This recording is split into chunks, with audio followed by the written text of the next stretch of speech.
మంత్రుల ప్రమాణ స్వీకార కార్యక్రమం పూర్తయింది. పశ్చిమ గోదావరి జిల్లా నుంచి పితాని సత్యనారాయణ కేబినెట్లోకి వచ్చారు. ఇంకొక మంత్రివర్గ సహచరుడు కూడా వెస్ట్ గోదావరి జిల్లా నుంచి జవహర్ కూడా ఉన్నారు. ఒకసారి మనం పితానితో మాట్లాడదాం. సార్, మీరు మాజీ మంత్రి, 3 ఏళ్ల తర్వాత మళ్ళీ మీరు మంత్రిగా బాధ్యతలు చేపట్టబోతున్నారు. మీ ఎంపికని ఎలా చూస్తారు? ఈ ఎంపికని ప్రజల యొక్క ఆకాంక్ష ఆలోచనతో ముఖ్యమంత్రి గారు ఎన్నుకున్న సందర్భంగా హృదయపూర్వకంగా అభినందనలు తెలియపరుచుకుంటున్నాను. ఈనాడు ఈ రాష్ట్రంలో ప్రత్యేకంగా తెలుగుదేశం పార్టీ సంబంధించినంత వరకు 2019 సంబంధించిన ఎన్నికల కూర్పుతోటి ఈ యొక్క క్యాబినెట్ పూర్తి చేశానని చెప్పి ముఖ్యమంత్రి గారు కూడా చెప్పడం జరుగుతోంది. అంటే ఒక బలమైన వ్యక్తుల్ని, బలమైన క్యాబినెట్ కూడా ఆయన ఆలోచన మేరకు చేశారనేది మనకి ఆయన మాటల్లో తెలుస్తోంది.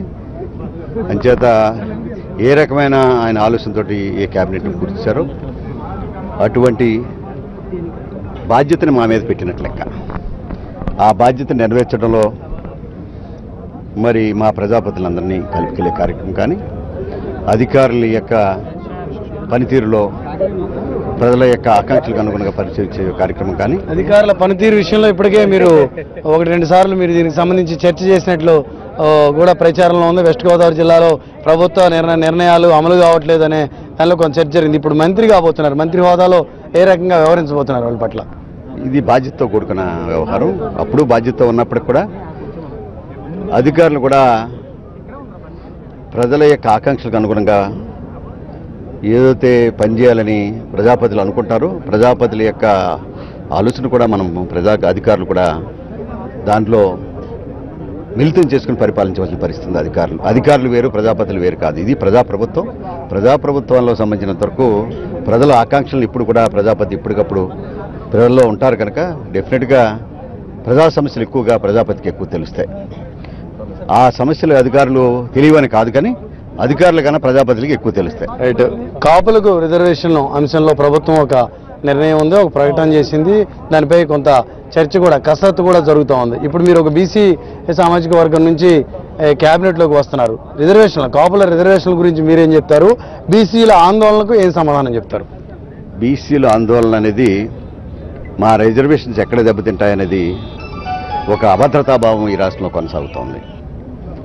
ఆ పరిస్థితిని చక్కదిద్దడంలో ఈనాడు ముఖ్యమంత్రి గారు దాని మీద ప్రత్యేకమైన శ్రద్ధతో వహిస్తూనే కాపులకు ఇచ్చిన హామీని ఎలా నెరవేర్చాలన్న ఆలోచనలు కూడా ఉన్నారు. దాని మీద కమిటీని కూడా వేశారు. చర్చల అనంతరమే ఈ కార్యక్రమం జరగాలనేది ముఖ్యమంత్రి గారు నేను ప్రత్యేకంగా చెప్పడం జరిగింది. దానికి అనుగుణంగా ఈ కార్యక్రమం చేపట్టారు. బీసీలకు నష్టం లేకుండా కాపులకు రిజర్వేషన్లు సాధ్యమే అంటారా? సాధ్య అసాధ్యాలు కమిషన్ యొక్క రిపోర్ట్ ఆధారంగా ఉంటుంది. పార్టీ మనం ఇచ్చాం, ఇది పార్టీ పరంగా నిర్ణయం చేయడం లేదు. ఒక కమిషన్ యొక్క రిపోర్ట్ ఆధారంగా చేసుకుని ప్రజాప్రభుత్వంలో ఈవేళ ముఖ్యమంత్రి గారు ఇచ్చిన హామీని ఏ రకంగా అమలు చేయవచ్చా, చేయలేమా, చేయగలిగితే ఎలా చేయగలమని ఆలోచన చేయవలసిన బాధ్యత రిపోర్ట్ వచ్చిన తర్వాత. అన్ని జిల్లాలు వేరు, పశ్చిమ గోదావరి జిల్లా వేరు. 15 సీట్లు మిత్రపక్షంతో కలిసి 15 సీట్లు అధికార పార్టీ గెలుచుకుంది.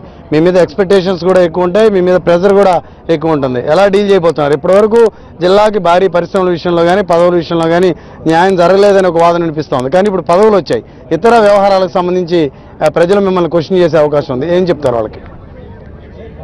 ప్రజలు ఆకాంక్షలు ఎక్కువ ఉన్నమాట వాస్తవం.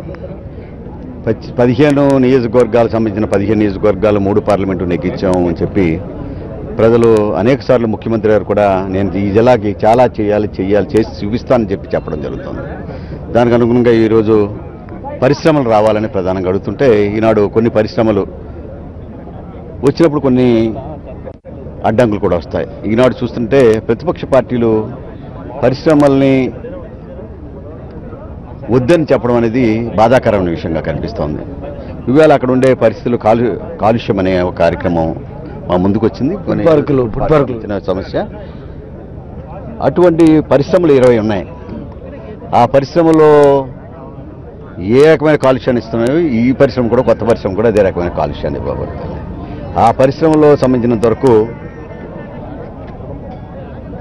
మరి ప్రతి పరిశ్రమకి ఎఫ్లూయెంట్ ట్రీట్మెంట్ అవసరం. ప్రత్యేకంగా రొయ్యల పరిశ్రమ కానీ చేపల పరిశ్రమకు సంబంధించినంత వరకు వాటర్ సంబంధించిన శుద్ధి చేసి నీరుని మళ్ళీ ఉపయోగించుకుంటే, లేదనుకుంటే ఆ శుద్ధి అనేది వాటర్ని పరిశుభ్రంగా మరి కలుషితం లేకుండా పంపిస్తున్నారు లేదా ఎఫ్లూయెంట్ ట్రీట్మెంట్ అంటారు ఇంగ్లీష్ పదంలో. పరిశుద్ధం చేసే ఈ యొక్క యంత్రాన్ని ఎఫ్లూయెంట్ ట్రీట్మెంట్ అంటారు. ఆ ఎఫ్లూయెంట్ ట్రీట్మెంట్స్ ప్రాపర్గా చేయాలని కార్యక్రమాలని ముఖ్యమంత్రిగా దీని మీద ప్రత్యేకంగా కనిపెట్టారు.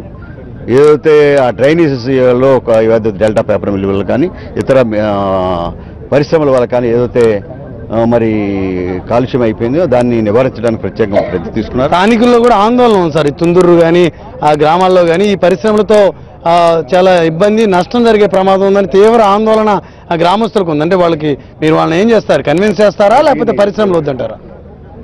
వెలగదూరు డ్రైన్కి సంబంధించినంత వరకు కాలుష్యం మీద ప్రజల్లో ఒక రకమైన ఇలాగే చెప్తా ఉన్నారు, పరిశ్రమలు స్థాపిస్తూ ఉన్నారు. వెలగదూరు డ్రైనే అపవిత్రం అయిపోయింది.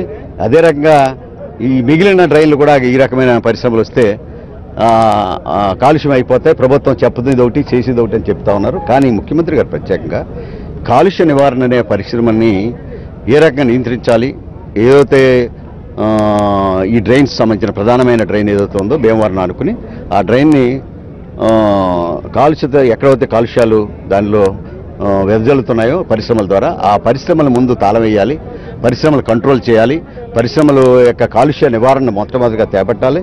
ఎక్కడైతే ఎఫ్లూయెంట్ ట్రీట్మెంట్స్ లేవో ఆ పరిశ్రమలు ముగించాలనే పరిశ్రమలపై పితాని ఇంకా దృష్టి పెడతారనుకోవచ్చు.